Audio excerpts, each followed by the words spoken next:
दर्शक बंधु नमस्कार। पश्चिम ओडिशा रे जनाशुना गोटे लेडीज कीर्तन दल जेनटा कि बंदला लेडीज कीर्तन तार गायिका हेले आमर दीपांजलि दास।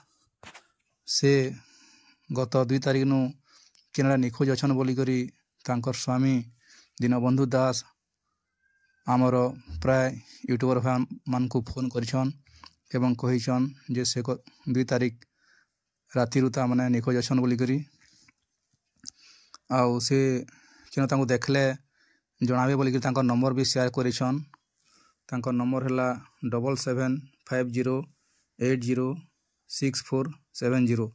इ नंबर रे संपर्क करवाले भी कहिछन। भी दीपांजलि दास केते बेलु निखोज हेले से कथा के पूरा जानबार अच्छे आउ पूरा कारणटा नहीं जानी करी सोशल मीडिया रे लोग नाना प्रकार अपवाद भी दे बसवार के लागुछन। तेणु कथाटा पूरा नहीं जानी करी दीपांजलि दास मैडम ना रे कैंसी प्रकार खराब टिप्पणी देवाटा हुए तो भूल और मूर्खामी हो पारे। आमे खाली कहीदेले ना हुए तांकर परिवार रे चिनी केन प्रकार परिस्थिति रे से माने जाउथिबे, तांकर छुआ पिला केनता हिसाब से रहउथिबे, तांकर स्वामी केनता रहउथिबे, एटा के देखबार कथा जानबार कथा।